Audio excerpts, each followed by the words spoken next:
তো hello guys, তো আজকে আমরা রাত্রে দেখতে পাচ্ছি ব্লগ স্টার্ট করছি রাত্রে, কারণ আমরা রাত্রে যাবো। আজকে একটা লগ্ন ভাড়া আছে 26 তারিখ, 24 তারিখ রাত্রে ভাড়া গেছিলাম। তো এখন আমরা পার্টির বাড়িতে গাড়ি এসে লাগিয়েলাম, মানে সন্ধ্যাবেলা দিন ছিল না, একটু কাজে গেছিলাম মালদা, আসতে লেট হয়ে গেছে।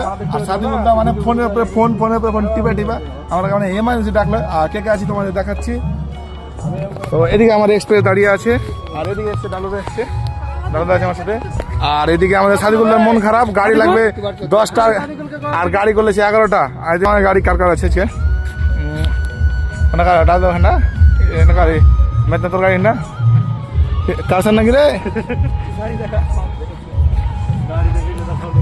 তো রান্না গাড়ি আছে ওখানে কার ভাই শরীফ দা। আচ্ছা, তো দেখতে পাচ্ছ আজকে আমাদের এইসব গাড়ি আজকে আছে আমাদের।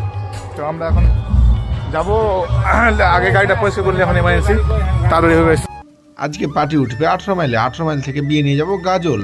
হালকা করে এখন এমার্জেন্সি ধুলোগুলো ঝেড়ে নেবো। তাড়াতাড়ি করে বাড়ি থেকে গাড়ি নিয়ে এসেছি, তাই জন্য ধুলোগুলো কিছু ঝাড়া হয়নি। ঝাড়খণ্ড থেকে একটা স্করপিও এসেছিল, তো স্করপিওটা নিয়ে আমি দিনের বেলা গেছিলাম, একটু কাজ ছিল মালদাতে, তাই তাড়াতাড়ি করে এখন বাড়ি আসলাম। বাড়ি এসে গাড়ি নিয়ে চলে এসেছি পার্টির বাড়ি। এখন গাড়িটাকে পরিষ্কার করে নেবো।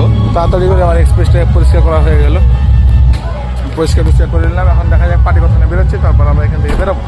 আর সৈবদা এদিকে বাজার থেকে আমাদের সবার জন্য নিয়ে চলে এসেছিল বাদাম কটকটি, আর ওইদিকে রানাদা সবাইকে ভাগ করে দিচ্ছিল, তো আমি নিয়ে নিলাম 1 পিস বাদাম কটকটি। তারপর গাড়ি সবার গাড়িতে লোকজন উঠে গেল, আর বরের গাড়ি বেরিয়ে গেল। আমরা এবার বরের গাড়ি পিছন পিছন সবাই একসাথে বেরিয়ে যাবো। তো সবাইকে উঠা হয়ে গেল, সবাইকে উঠে নিয়ে গাড়ি ছেড়ে দিলাম। দেখতে পাচ্ছি সবাই লাইন লাইন করে একে একে বেরিয়ে গেলাম। কয়েকটা গাড়ি আগে আগে বেরিয়ে গেছে, সামনে ওরা দাঁড়িয়ে আছে, সবাই এখানে একসাথে হবো। আর সামনে আছে বরের গাড়ির সাথে ধরে নেবো, তারপর চলে যাবো আমরা সোজা একবারে গাজল। 16 মাইলের ভিতর দিয়ে সোজা আমরা উঠে গেলাম পাগলা ব্যারেজ হয়ে মেন রোড ধরে পৌঁছে গেলাম আমরা বালিয়াডাঙ্গা স্ট্যান্ডে। সব গাড়িগুলো এখানে আগে পিছিয়ে হয়ে গেছিল, তাই জন্য আমরা এখানে দাঁড়িয়ে সব গাড়িগুলোর জন্য অপেক্ষা করছি। সবাই একসাথে হওয়ার পরে এখানে লাইন লাইন করে একসাথে আমরা এখান থেকে বেরোবো। সবাই একসাথে হওয়ার পরে আমরা এখানে বালিয়াডাঙ্গা থেকে গাড়ি ছেড়লাম। তারপরে আমরা মালদা বাইপাস পার করার পরে চলে আসলাম সোজা একবারে গাজল টোল ট্যাক্স। এখানে টোল ট্যাক্স পার করে দাঁড়িয়ে গেলাম, কারণ সব গাড়িগুলো আগে পিছিয়ে হয়ে গেছে। আর প্রায় আমরা বিয়ে বাড়ির কাছাকাছি চলে এসেছি যেহেতু, তাই সবাই এখানে একসাথে হবো। তারপরে এখান থেকে একসাথে বিয়ে বাড়ি ঢুকবো। সবাই এখানে একসাথে হওয়ার পরে লাইন লাইন করে তারপরে বিয়ে বাড়ির জন্য এখান থেকে বেরোবো। তো সব গাড়িগুলো চলে আসলো। তারপরে আমরা বরের গাড়ি পিছন ধরলাম, বরের গাড়ি পিছন ধরে এখন চলে যাচ্ছি বিয়ে বাড়ির উদ্দেশ্যে। দেখতে পাচ্ছ পিছনে সব গাড়িগুলো আসছে, আর সামনে বরের গাড়ি আছে।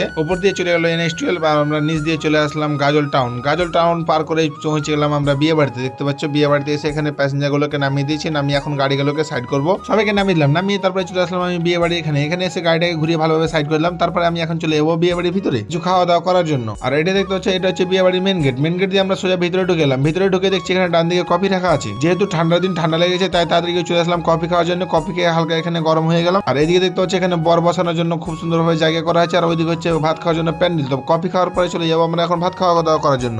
ভাত খাওয়া দাওয়া করার পরে চলে এসেছি আমরা গাড়ি কাছে আসার পরে